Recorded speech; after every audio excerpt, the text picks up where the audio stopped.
adalah suatu pemahaman yang masih berlaku sampai sekarang.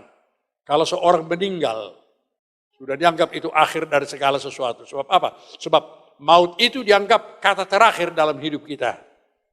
Kalau ada yang kita tahu meninggal dan kita melayat, sudah tiba waktunya kita mengatakan, bukan turut berduka cita, tetapi mengatakan selamat jalan pulang ke rumah Bapa di sorga. Shalom, salam sejahtera dalam kasih Tuhan kita Yesus Kristus. Saudaraku yang dikasihi oleh Tuhan, saya secara pribadi pernah bertamu ke rumah pendeta Dr. Sai Nababan. Beliau adalah seorang yang sangat baik hati, dan waktu itu saya minta supaya beliau mendoakan saya, bahkan menumpangkan tangan kepada saya supaya roh Elia turun kepada Elisa. Saudara dikasihi Tuhan, waktu itu kami dijamu sedemikian rupa, kita berkumpul pendeta-pendeta Marga Nababan se-Jabodetabek. Kalau tidak salah, rumahnya itu di belakang Gedung Bidakara, Jakarta. Saudara dikasihi Tuhan, selama kami berada di sana, kami boleh menimba ilmu dan pengalaman yang sangat luas dan mendalam dari hambanya pendeta Dr. Sai Nababan. Saya sebagai seorang bermarga Nababan bangga sekali atas eksistensi keberadaan dari hambanya pendeta Dr. Sai Nababan, yang mana menyampaikan firman Tuhan dengan suara lantang, dan juga ketika datang berkhotbah selalu tepat waktu. Ini sebuah pembelajaran yang sangat luar biasa bagi kita. Saudaraku yang dikasihi Tuhan, sebelum saya membuat cuplikan tentang khotbah beliau berkaitan dengan ciptaan baru yang membuktikan ada perbedaan antara sikap orang Kristen dalam menghadapi yang namanya maut atau kematian dibandingkan dengan orang-orang lain di luar sana. Beliau adalah seorang yang tidak setuju, tidak sependapat untuk mengucapkan turut berduka cita karena kematian secara fisik bukan akhir segalanya. Tapi beliau memberikan saran dan usul yang sangat luar biasa dalam cuplikan khotbah yang akan saya tampilkan untuk kita saksikan dan dengarkan bersama. Saat-saat terakhir bagaimana beliau diberikan Tuhan kesempatan melayani di sebuah gereja besar di Jakarta, dan beliau menyampaikan pesan-pesan penting berkaitan dengan kematian. Sekarang beliau sudah dipanggil pulang ke rumah Bapa di sorga, dan pesan-pesan yang disampaikan oleh beliau tentu adalah baik adanya untuk kita simak, kita perhatikan, kita dengarkan, bahkan kita kaitkan dalam kehidupan kita hari lepas hari. Tetapi sebelumnya saya akan membacakan beberapa bagian firman Tuhan yang menguatkan, meneguhkan dan meyakinkan kita semua sebagai orang-orang percaya di dalam Kristus ada jaminan yang kekal bahwa hidup kita dalam keabadian sungguh jelas adanya. Pertama, Mazmur 116 ayat 15 dikatakan demikian: berharga di mata Tuhan kematian semua orang yang dikasihinya. Kemudian Filipi 1 ayat 21, karena bagiku hidup adalah Kristus dan mati adalah keuntungan. Bagi orang Kristen dalam Kristus, kematian bukan kemalangan, bukan kesialan, bukan kedukaan atau kesedihan. Memang secara manusia kita sedih, tetapi yang jelas firman Tuhan berkata mati adalah keuntungan. Wahyu 14 ayat 13, dan aku mendengar suara dari sorga berkata, tuliskan, berbahagialah orang-orang mati yang mati dalam Tuhan sejak sekarang ini. Sungguh kata Roh, supaya mereka boleh beristirahat dari jerih lelah mereka, karena segala perbuatan mereka menyertai mereka. Yang terakhir dari 2 Timotius 4 ayat yang ke-7 sampai 8. Aku telah mengakhiri pertandingan yang baik, aku telah mencapai garis akhir, dan aku telah memelihara iman. Sekarang telah tersedia bagiku mahkota kebenaran yang akan dikaruniakan kepadaku oleh Tuhan Hakim yang adil pada harinya, tetapi bukan hanya kepadaku, melainkan juga kepada semua orang yang merindukan kedatangannya.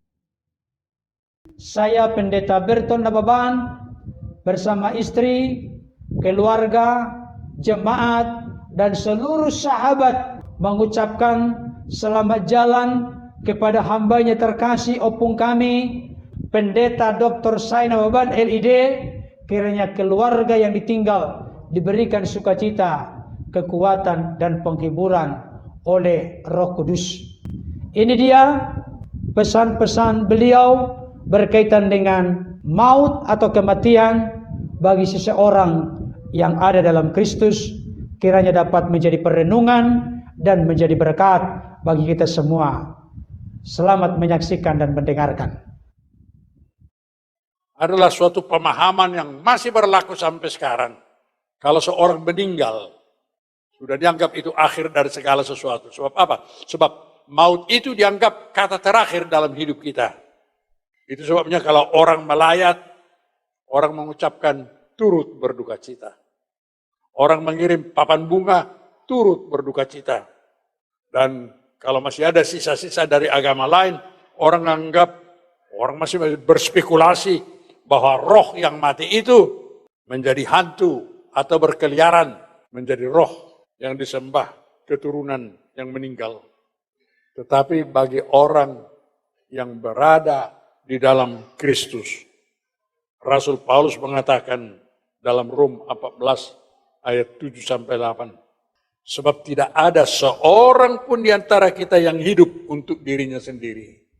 Dan tidak ada seorang pun yang mati untuk dirinya sendiri. Sebab jika kita hidup untuk Tuhan. Dan jika kita mati untuk Tuhan. Jadi baik hidup atau mati, kita adalah milik Tuhan. Itulah bedanya. Begitu kuatnya, begitu pentingnya berada dalam Kristus ini, sebab apapun tidak bisa menceraikan kita dari kasih Allah yang besar. Maut juga tidak. Nah sekarang, kalau dikatakan yang lama sudah berlalu, yang baru sudah datang, apa artinya ini bagi orang yang berada dalam Kristus? Yang pertama artinya ialah maut bukan kata terakhir. Dan bila ada seorang meninggal, kita tahu bahwa dia kembali ke rumah Bapa di sorga. Itu yang dikatakan Yesus dalam Yohanes 14. Oleh sebab itu saudara-saudara, kalau ada yang kita tahu meninggal dan kita melayat, sudah tiba waktunya kita mengatakan bukan turut berduka cita, tetapi mengatakan selamat jalan pulang ke rumah Bapa di sorga. Coba bayangkan apa yang terjadi kalau kita mengirim papan bunga, selamat jalan, kembali pulang ke rumah Bapa di surga. Orang bertanya, loh, masa begitu? Orang akan bertanya, lalu kita akan jelaskan. Itulah bedanya orang-orang yang percaya. Bahwa dia tidak mati, tidak berduka cita. Saya tahu ini tidak gampang. Tetapi mesti ada dong bedanya. Dari orang yang tidak mengenal Kristus. Dan ada lagi satu lagi.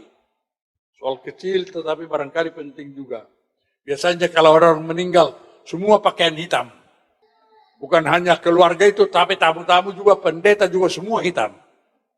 Baru itu dianggap itu benar-benar serius. Tapi kita tidak tahu saudara-saudara, hitam itu kan simbol dari kegelapan itu. Itu simbol dari maut itu. Dan perlu kita tahu, beberapa abad yang lalu, itu berasal dari Inggris. Seorang anggota kerajaan meninggal, lalu diperintahkan, semua harus pakaian hitam. Waktu itu Inggris adalah negara penjajah. Semua pakaian hitam. Semua negara-negara jajahannya pakaian hitam. Kita dulu dijajah oleh Belanda, ikut-ikutan juga pakaian hitam. Sudah tiba waktunya Kalau benar-benar kita percaya bahwa maut bukan kata terakhir, kenapa kita tidak pakai baju atau kemeja yang putih atau yang cerah untuk menandakan bahwa kita percaya kepada kebangkitan, bukan kita dikuasai oleh kegelapan. Itu juga menjadi kesaksian. Oh, kok orang ini pakaian putih, pakaian cerah, orang berduka. Itulah bedanya. Karena kita mau menyaksikan bahwa seseorang yang meninggal itu bukan kata terakhir. Tetapi dia dalam perjalanan kembali ke rumah Bapa di surga. Yang lama sudah berlalu, sesungguhnya yang baru sudah datang.